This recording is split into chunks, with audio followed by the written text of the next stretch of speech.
Wake up, it's a brand new day. 데이터 자격증 준비는 됐지. From ADSP, 민트 check to ADP. 우린 다 할 수 있어, 믿어봐, baby. 문제 풀고 해서보고 어디서든 함께하는 비기밥. 한 번에 크릭이면 시작이야. PT에만 있으면 돼. Anytime, anywhere we shine. 데이터에도 you're my guide. AI가 날 이끌어줘. 배움은 멈추지 않아. 어려운 문제도 걱정 마. 비기밥 설명해줄 거야. 자, 안녕하십니까. ADSP를 공부하고 계시는 수험생 여러분 반갑습니다. 민트 책 저자 윤종신입니다. 이번 시간에는 앞서 공지한 바와 같이 우리가 44회와 45회 기출문제들을 분석을 함으로써 향후에 46회 시험에는 어떤 문제들이 출제될지 또 어떤 형태로 우리가 출제되는 문제를 대비하면 좋을지에 대해서 같이 논의해 보도록 하겠습니다. 먼저 오늘 주 46회에 대해서 ADSP 시험을 어떻게 출제하는 예상을 어떻게 할 거냐면, 일단 저희가 지금 작년도 시험 친 것들 4회분이 있잖아요. 4회분. 그 4회분에다가 44회와 45회 시험 친 거, 40, 41, 42, 43회, 거기에 올해 친 44회와 45회 총 6회분의 기출 문제들을 분석을 했습니다. 그래서 분석해서 어떤 식으로 문제들이 출제되는지를 경향을 파악을 했습니다. 그래서 지금 보시는 것처럼 최근 2-3회 동안 반복적으로 기출 문제에 나오는 그런 문제들에 대해서 다시 한 번 더 짚고 넘어가야겠죠. 그리고 최근 누적해서 출제 빈도가 높은 문제들, 그리고 우리가 총 6회를 기준으로 봤을 때에 자주 나왔던 그런 문제들, 그런 문제들도 다시 한번 체크를 해 볼 겁니다. 그리고 작년도에 문제 나왔었는데 아직까지 44회와 45회의 시험이 나오지 않았던 그런 학습 목표들, 그런 문제들을 좀 정리를 해 봤습니다. 그래서 세 가지의 형태로 오늘 문제들을 분석해 보고 46회에도 이런 문제들이 나오지 않겠나 하는 것들을 예측해 보도록 하겠습니다. 자, 먼저 1과목부터 바로 들어가 볼게요. 1과목은 데이터 이해죠. 데이터 이해 부분에는 크게 보시면 한 7가지에 대한 그런 문제들이 44회와 45회 그리고 최근 6회 문제들로 이렇게 구성이 되어 있습니다. 그 중에서 제일 이렇게 많이 나왔던 그런 문제들을 여기 이렇게 표시를 해 뒀고요. 먼저 정성적 데이터와 정량적 데이터를 구분을 하는 그런 문제들이 문제 자주 나왔죠. 그리고 정형 데이터, 반정형 데이터, 비정형 데이터, 이런 문제들이 42회, 43회, 44회에 각각 한 문제씩 이렇게 나왔습니다. 그런데 지금 45회에는 정량적 데이터를 묻는 문제나 정형, 반정형, 비정형을 묻는 문제가 출제되지 않았습니다. 그렇기 때문에 거의 매 회에 나오던 문제들이 지금 출제되지 않았기 때문에 45회에 이 부분도 문제가 출제될 가능성이 있다라고 이야기를 하고 있습니다. 정성적, 정량적 뿐만 아니라 정량, 비정형 데이터에 대한 것들을 묻는 그런 문제들이 나올 수 있다라는 거 말씀드리고요. 사실 이 정성적 문제와 정량적 문제를 구분하는 문제는 워낙 쉽죠. 이 주는 문제입니다. 주는 문제이기 때문에 꼭 여러분 풀 수 있어야 됩니다. 다른 예상 문제 그리고 핵심 개념 체크 문제들을 꼭 풀어보시면서 그 내용을 다시 숙지해 주시기 바랍니다. 자, 두 번째는 DIKW 피라미드와 관련한 문제예요. 이 DIKW 피라미드와 관련해서도 사실 이전에는 2020년쯤으로 해서는 거의 매회 시험에 나왔었는데 작년 그리고 올해까지는 퐁당퐁당으로 문제가 나오고 있습니다. 41회, 43회, 45회에서 시험에 기출 문제가 출제가 됐습니다. 그리고 뭐 이제 46회는 나오지 않을 차례겠죠. 이제 퐁당퐁당으로 나왔으니까. 그죠? 예, 그렇지만 그래도 DIKW 피라미드와 관련해서는 1과목 1장에서 가장 핵심이면서 기본적인 내용입니다. 그래서 가능성이 낮지만 중요한 개념이기 때문에 여러분 짚고 넘어가시기 바랍니다. 이와 관련한 문제는 제가 따로 풀어드리지 않아도 여러분 뭐 다 맞출 수 있을 겁니다. 자, 세 번째는 데이터베이스의 정의와 특징에 대한 문제예요. 데이터베이스의 정의와 특징과 관련해서는 매 시험마다 문제가 출제된다라고 보시면 됩니다. 이게 데이터베이스의 정의를 묻는 문제, 그리고 데이터베이스의 특징을 묻는 문제, 그렇게 이제 문제가 나오는데 그것들을 하나로 이렇게 묶어서 설명을 하는 경우들도 있죠. 그래서 그런 형태의 문제들이 사실은 42회 시험을 제외하고는 매회 시험에 나왔습니다. 그리고 45회에는 데이터베이스의 특징을 묻는 문제하고 추가적으로 DBMS를 묻는 문제도 같이 출제가 됐습니다. 그래서 두 개의 문제가 출제가 되었죠. 그래서 이 두 개의 출제된 문제들을 좀 한번 살펴볼까요?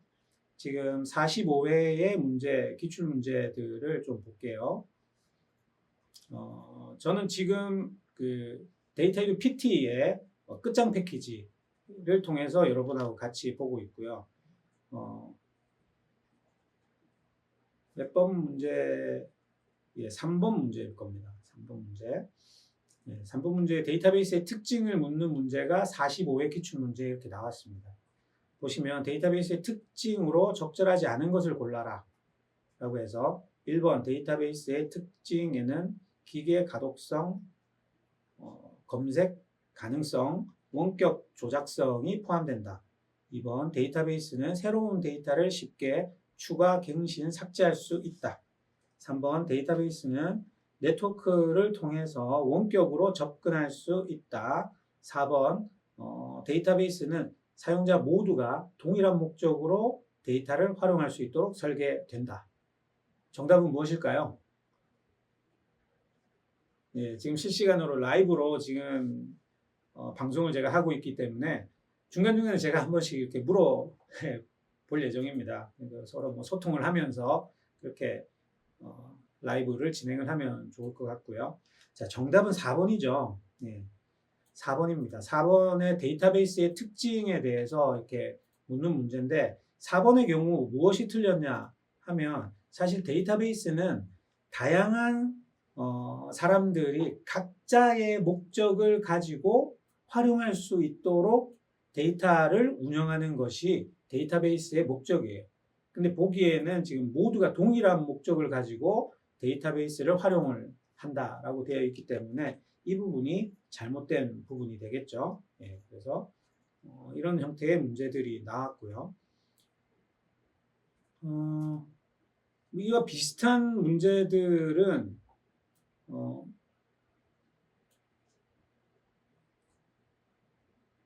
빈출 문제나 어려운 문제를 한번 볼게요. 빈출 문제를 보시면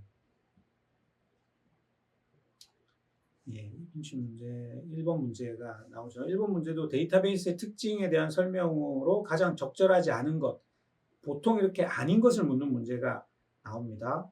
예, 보기 1번 통합된 데이터로 동일한 내용의 데이터가 중복되어 저장된다. 2번 사용자나 프로그램이 필요로 하는 데이터를 빠르게 검색할 수 있도록 구조화되어 있다. 3번 보안 기능을 통해서 데이터에 대한 접근 권한을 제어하고 무단 접근을 방지한다. 4번 데이터는 논리적으로 또는 독립적으로 설계되어 있어서 물리 저장 구조와 상관없이 데이터를 처리할 수 있다. 라고 되어 있죠. 예. 정답이 무엇일까요? 가장 적절하지 않은 것. 적절하지 않은 것은 1번일 겁니다. 1번. 통합된 데이터는 1번이죠. 통합된 데이터로 동일한 내용의 데이터가 중복되어 저장된다. 중복되어 저장된다가 잘못된 표현이죠. 동일한 내용이 중복되지 않고 저장되는 게 이 데이터베이스의 특징입니다. 사실 2번, 3번, 4번에 보기가 좀 어렵죠. 좀 어렵지만 1번이 워낙 잘못된 형태이기 때문에 1번이 정답이다라고 보시면 될 것 같습니다.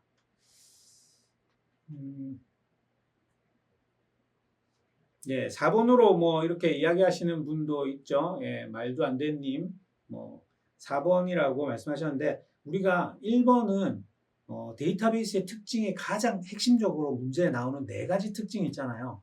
그 4가지 특징 중에 하나가 반하는 내용입니다. 그렇기 때문에 1번이 정확하게 틀렸다라는 거를 우리가 알 수가 있어야 됩니다.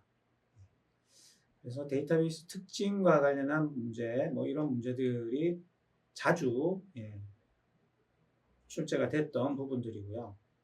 또 오답 킬러에서도 보시면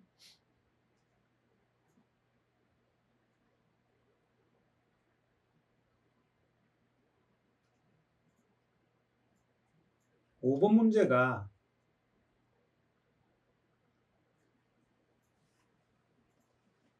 다음 중 이게 좀 많이 틀렸던 문제인데요. 다음 중 사용자 정의 데이터 및 멀티미디어 데이터 등 복잡한 데이터 구조를 표현하고 관리할 수 있도록 데이터베이스를 관리하는 시스템을 무엇이라고 하느냐. 여기서 말하는 것은 사용자의 데이터고 멀티미디어 데이터를 이야기하고 있습니다. 사용자 정의 데이터라고 하면은 보통 관계형 DBMS 구조로 되어 있지만 여기에 멀티미디어 데이터까지 이렇게 포함되어 있죠. 이런 경우에 볼까요? 정답은 1번 관계형 데이터, 2번 객체 지향 데이터, 3번 네트워크 데이터베이스 매니지먼트 시스템이죠. DBMS. 4번 계층적 DBMS. 정답은 뭐죠? 정답은 객체 지향형 DBMS가 됩니다. 이 문제도 많은 분들이 틀리셨어요. 특히 1번을 고르셨던 분들이 좀 많았고요. 보통 여기에서 이제 멀티미디어 데이터하고 일반 데이터를 같이 관리할 수 있도록 한다라는 게 가장 키워드거든요. 그래서 지금 리기텍님하고 림윤님 2번 정확하게 맞추셨습니다. 지금 여기 내용 화면 한번 보시면 지금 1번을 선택하신 분이 꽤 많습니다. 1번 선택하신 분들이 32%가 1번을 선택을 하셨는데 보통 우리가 DBMS라고 하면 보통 관계형 데이터베이스 시스템들을 자주 이야기하고 언급을 하고 있기 때문에 그 관계형을 들어보신 분들이 많으셔서 이 1번을 체크한 분들이 많지 않나라고 이렇게 예상을 하고 있습니다. 자, 그래서 이런 형태 특히 데이터베이스에 대한 정의, 특징과 관련한 문제에 출제될 가능성이 높다라는 거 여러분 기억을 하시고요. 다음으로 넘어가 보겠습니다. 세 번째는 빅데이터의 이해에 대한 내용입니다. 빅데이터에 대한 이해. 빅데이터의 이해도 사실은 거의 매 시험마다 나옵니다. 보시면 40회, 42회, 43회, 그리고 45회의 시험에 출제가 되었습니다. 그래서 뭐 45회에 나왔던 문제 어떤 식으로 나왔는지 한번 볼까요?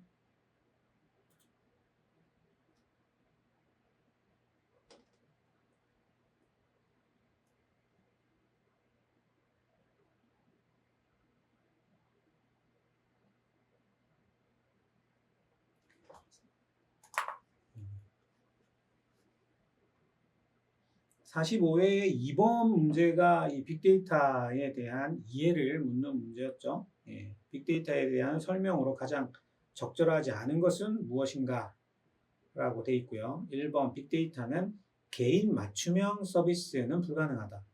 2번 빅데이터는 볼륨, 버라이어티, 벨로시티 등이 포함된다. 3번 빅데이터의 진실성은 베라시티와 관련된다.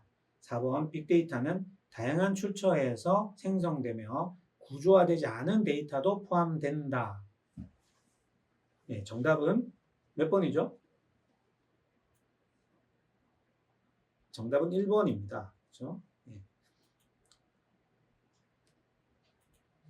1번에 보통 우리 개인 맞춤형 서비스들이 지금 뭐 개인 추천 서비스 또는 개인 맞춤형 서비스 이런 것들이 요즘 최근에 더 많이 서비스가 되고 있잖아요. 그것들이 바로 이 지금 빅데이터를 가지고 고객들의 행동 패턴과 성향들을 분석을 하고 있기 때문에 개인에 대한 맞춤 서비스가 가능하게 되었죠.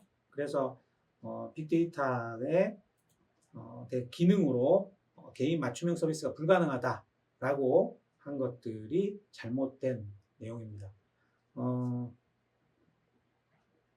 지금 문제는 가장 적절하지 않은 것을 묻는 문제잖아요. 예, 적절하지 않은 것을 묻는 문제이기 때문에 1번이 돼야지 되고요. 몇 분들은 이게 2번이라고 이렇게 체크하신 분들이 계세요. 제가 뭐 아이디는 언급하지 않겠고요. 예. 지금 2번이라고 언급한 것들의 볼륨, 예, 버라이어티, 원래 벨로시티인데 이제 베라시티라고 포함되어 있어서 이제 이게 2번이 정답이다라고 이렇게 체크하신 분들이 있습니다. 근데 이제 빅데이터에 대한 정의를 이야기할 때 3V로 하면 이제 벨라시티보다는 예, 벨로시티를 이야기를 하죠. 예, 그죠? 여기 해설을 보시면 아시겠지만 속도 부분을 이야기하는 벨로시티를 보통 빅데이터의 정의 3V로 이야기를 하고 있는데 최근에는 워낙 이제 빅데이터에 대한 그런 이해들이 점점 넓어지고 있기 때문에 여기에 이제 밸류도 들어가고요. 비주얼라이제이션 뭐 이런 것들도 들어가고 최근에는 뭐 이 벨라시티 뭐 이런 것들도 많이 언급이 되면서 빅데이터에 대한 정의를 설명을 하고 있습니다. 다른 보기들이 모두 다 맞다면 2번이 정답이 될 수도 있습니다. 그렇죠? 그런데 1번이 워낙 잘못된 형태의 보기이기 때문에 여러분들은 1번을 체크해 주는 것이 조금 더 적절하지 않을까, 예, 이렇게 생각을 합니다. 자, 네 번째는 빅데이터의 활용 기본 테크닉에 관한 내용들입니다. 빅데이터에서 활용할 수 있는 테크닉에 대해서 묻는 문제들이 상당히 많이 나옵니다. 자, 그리고 그 외에 빅데이터의 이해 부분, 빅데이터의 가치와 역량, 뭐 이런 부분들도 시험에 자주 나옵니다. 자주 나오는데,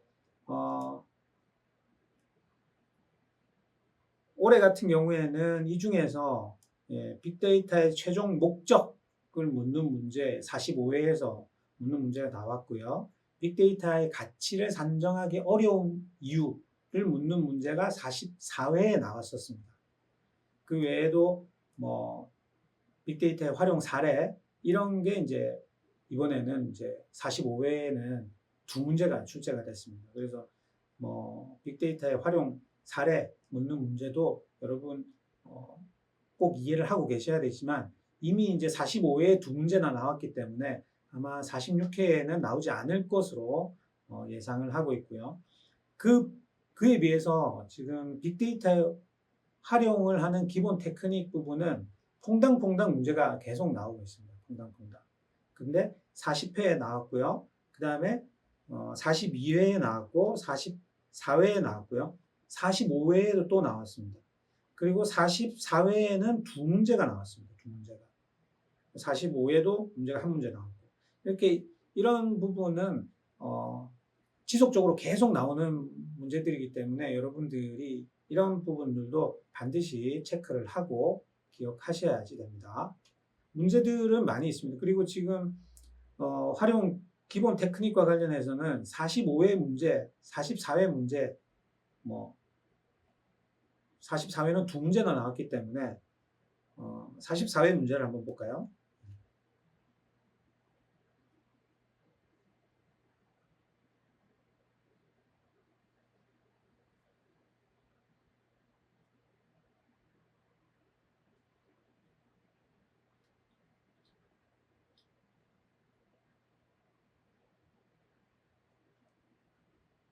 네, 이런 문제가 나왔죠.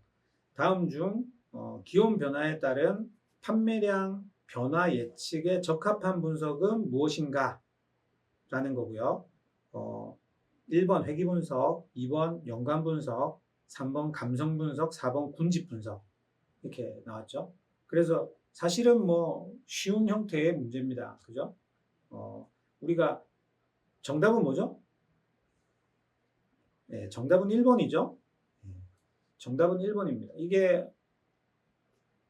문제 자체가 지금 기온의 변화에 따라서 판매량의 변화를 예측한다. 기온도 연속형 변수이고 판매량도 연속형 변수이죠. 그래서 기온이 연속형 변수인데 변화하는 것들에 따라서 판매량이 어떻게 변화하는지를 이렇게 예측하는 것들이기 때문에 이건 회귀 분석이다라는 걸 바로 이해하실 수 있어야지 됩니다. 그죠? 자, 그리고 뭐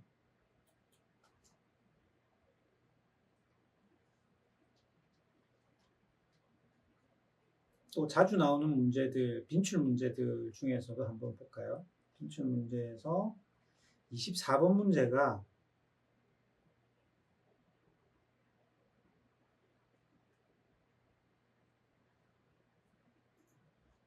이런 겁니다. 빅데이터의 테크닉에 대한 설명 중 틀린 것은 무엇일까? 하는 문제고요. 1번 커피 구매와 디저트 구매 간의 관계를 찾는 데 사용된다. 연관규칙 학습이다. 2번 광고비와 매출액 간의 관계를 설명한다. 회귀분석. 3번 고객을 세분화해서 그룹을 정의한다. 유형분석. 4번 택배 경로를 최적화하기 위해 사용하는 방법이다. 요인분석. 정답은 무엇이죠? 4번이죠. 4번입니다. 보통 이 택배 경로를 최적화하는 데 사용되는 그런 알고리즘들이 최적화 알고리즘이죠. 최적화 알고리즘은 주로 이제 유전자 알고리즘으로 많이 하고 있습니다. 송주환님이죠.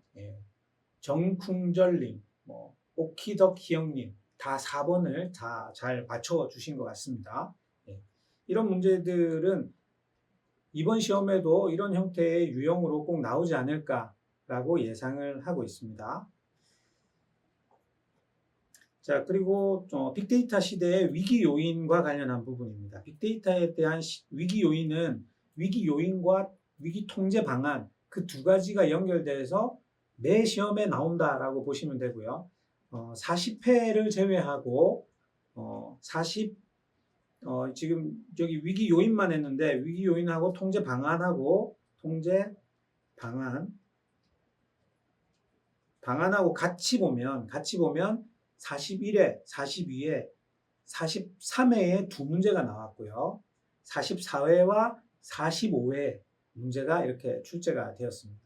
그리고 45회에는 이 통제 방안들 중에서 어떤 개인정보 식별하는 그런 문제들도 같이 출제가 됐습니다. 그래서 빅데이터 시대의 위기 요인과 통제 방안에 대한 부분도 꼭 시험에 나온다라고 생각을 하시고 준비를 하시면 될 것 같습니다. 지금 14번 문제가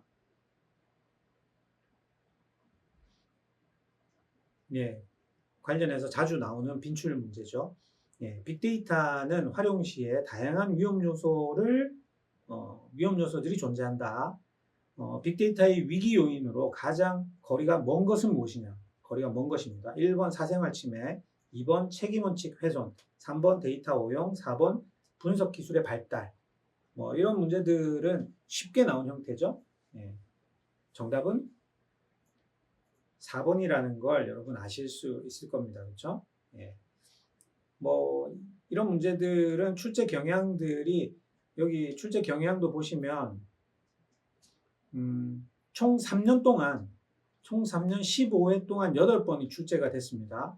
그러니까 15회 동안 8번이니까 퐁당퐁당 나왔다 그러고 이해가 되시죠? 예. 그리고 작년부터 지금까지는 매회 시험에 나오고 있습니다.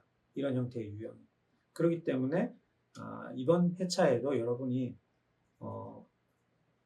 같이 공부를 좀 해 주시는 것이 좋겠다라고 말씀을 드리도록 하겠습니다. 자, 맨 마지막에 이제 데이터 사이언티스트의 요구 역량에 대한 문제예요. 데이터 사이언티스트와 관련한 거는 데이터 사이언스가 무엇이냐, 그리고 데이터 사이언티스트는 어떤 역량을 갖추고 있어야 되는 것인가 하는 게 연결해서 공부를 하셔야지 되고요. 이 부분도 매 시험마다 문제가 나옵니다. 40회에 2문제 나왔고요. 41회에 3문제 나왔습니다. 43회에 1문제, 44회에 1문제, 다시 말씀드릴게요. 40회에 2문제, 41회에 3문제, 42회에 1문제, 43회에 1문제, 44회에 2문제, 44회에 2문제, 45회에 안 나왔어요. 어떤 의미인지 아시겠죠? 매년 나오는데 45회 지난 시험에 문제가 안 나왔습니다. 그렇기 때문에 46회 시험에 반드시 나온다라고 생각하고 공부를 하시면 됩니다. 뭐 이 부분은 워낙 쉬운 문제들입니다. 그렇죠? 쉬운 문제들이기 때문에 뭐 간단하게 한 문제 정도만 볼까요? 데이터 사이언스에 대한 설명 중 잘못된 것은 무엇이냐? 설명이 잘못된 거. 1번, 정보 분석을 중심으로 하는 학문이다. 2번, 데이터의 정확도가 가장 우선시된다.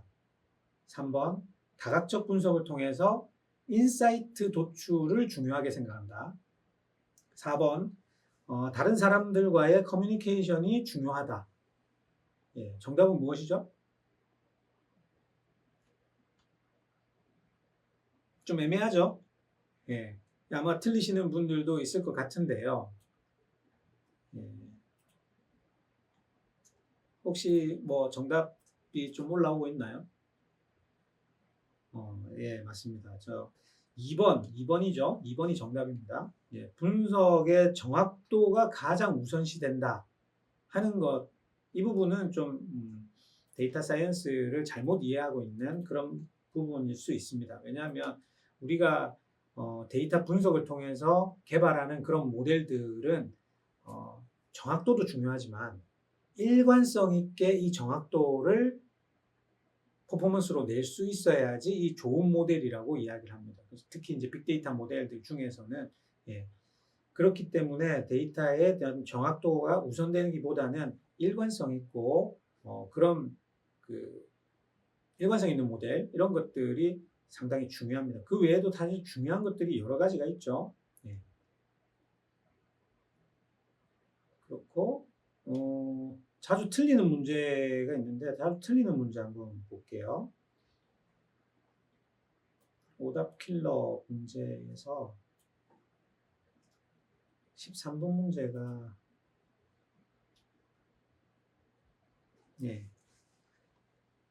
생각보다 이 문제가 쉬운 문제인데 생각보다 자주 틀리십니다. 자, 데이터 사이언스는 데이터 처리와 관련된 IT 영역, 분석적 영역, 그리고 비즈니스 컨설팅 영역을 포괄하고 있다. 다음 세 중에서 서로 다른 영역에 속하는 하나는 무엇인가? 세 개 영역 중에서 다른 하나에 속하는 것을 찾는 문제입니다. 1번 데이터 시각화, 2번 데이터 웨어하우징, 3번 분산 컴퓨팅, 4번 파이썬 프로그래밍. 정답이 무엇일까요?